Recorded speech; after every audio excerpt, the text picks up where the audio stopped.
Mi-journée, les détails. Le président de la République, Faustin Archange Touadéra, a décerné hier une médaille de commandeur dans l'ordre de la reconnaissance à titre exceptionnel au colonel José Marco Diaz, chef de l'UEM en fin de mission en République centrafricaine. Les détails avec Josiane Sephora Anga. La cérémonie d'adieu marquant la fin de mission du colonel José Marquez Diaz s'est déroulée en présence des membres du cabinet présidentiel, des ministres de la Défense Claude Bureau-Rameau et de la Sécurité publique Nikez Nasser, du chef d'état-major des FACA, des directeurs généraux de la police, de la gendarmerie et du GSPR. Après 5 années de service dévoué au Conseil auprès des autorités militaires dans le cadre de la reconstruction de l'armée centrafricaine, le chef de la mission consultative de l'Union européenne en République centrafricaine a été décoré par le président de la République, témoignant ainsi son engagement dans le travail accompli durant son séjour en République centrafricaine. L'heureux récipiendaire a pour sa part salué l'engagement constant des autorités du pays, visant à renforcer le partenariat entre la République centrafricaine et l'EUM. Il a profité de l'occasion pour la remercier de l'hospitalité réservée envers sa personne durant son séjour dans ce pays. Excellence, Monsieur le Président, cette médaille que vous me remettez aujourd'hui scelle pour moi une relation forte et une mission de vie. Car oui, l'EM-RCA n'est pas en poste, c'est une mission.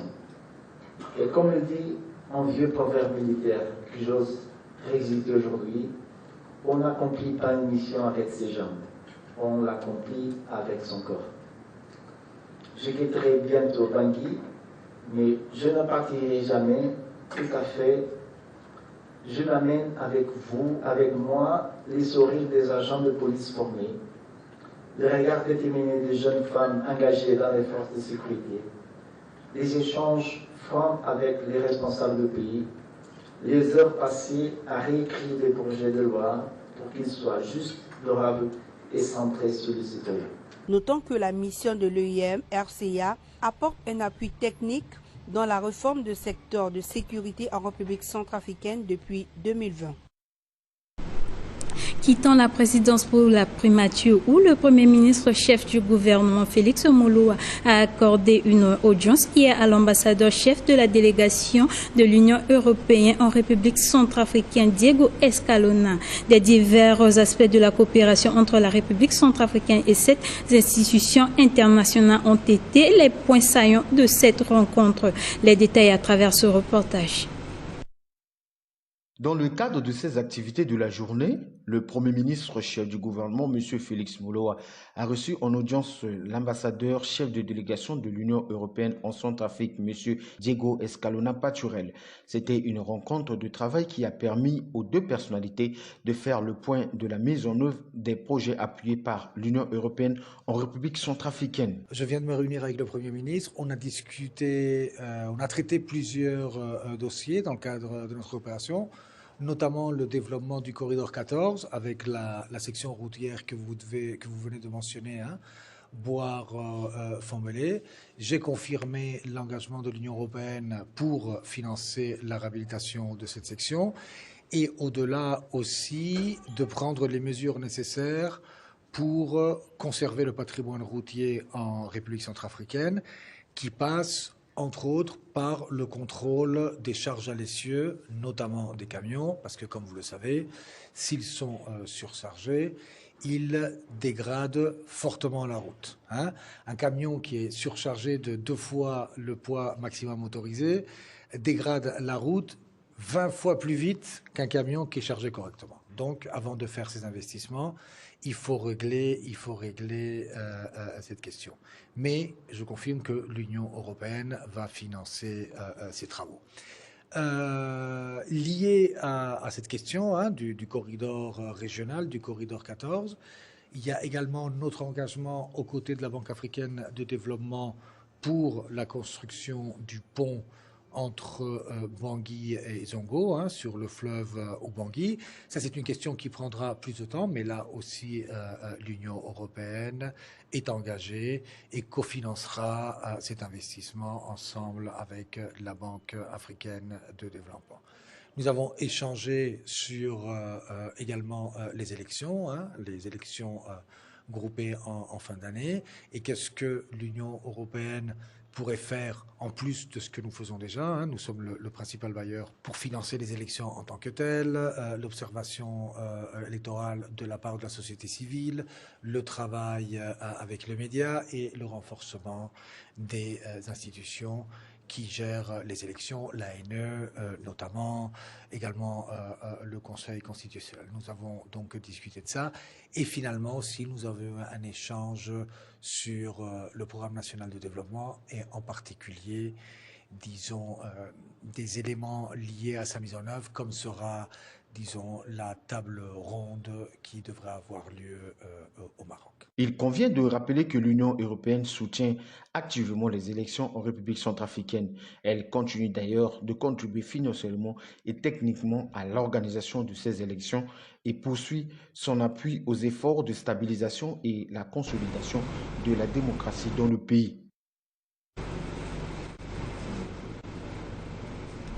Autre fait d'actualité dans cette édition, défendre les intérêts du monde artistique en Centrafrique pour remplir pleinement son rôle du Bureau centrafricain du droit d'auteur qui devrait collectionner, distinguer aux artistes aux défis majeurs liés à la gestion financière. Tel est le sens de sa candidature au poste du président du conseil d'administration de ce bureau. Le producteur, artiste, musicien Georges Ferrir a accordé une interview hier à la rédaction de la télévision centrafricaine. Suivons son intervention. Je veux défendre les intérêts des musiciens. C'est un combat plutôt syndicaliste qu'un combat de public. Je veux effectivement la réussite de ce bureau. Je veux absolument que ce bureau réussisse cette fois-ci, remplir son rôle normal par rapport effectivement à l'initiative, enfin, au niveau que le gouvernement nous a donné, ayant de l'expérience en management, ayant de l'expérience dans le droit d'auteur, étant moi-même producteur, artiste, musicien, je crois que je suis la bonne personne pour vraiment aider le Bukada à démarrer.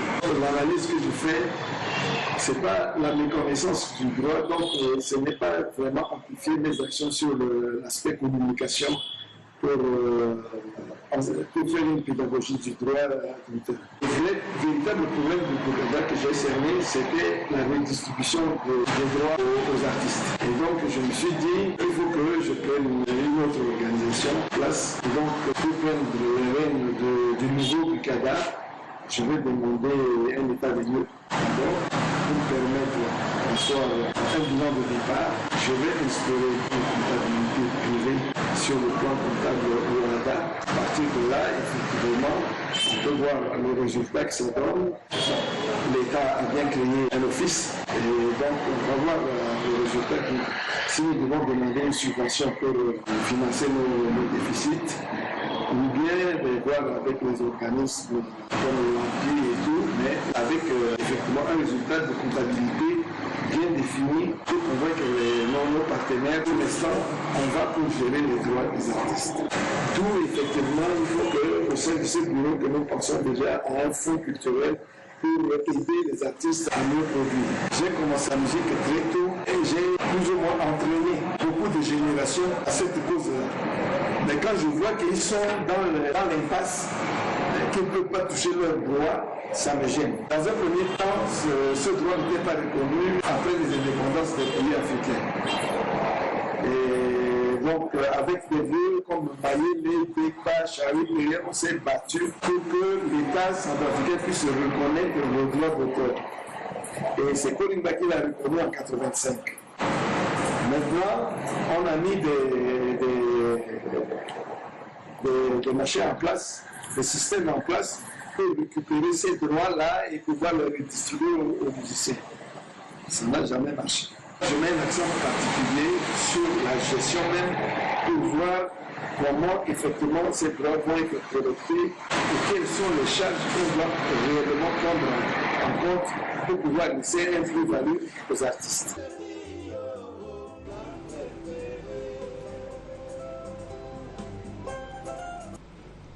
Et c'est la fin de cette édition en français. Merci de l'avoir suivi. Au revoir.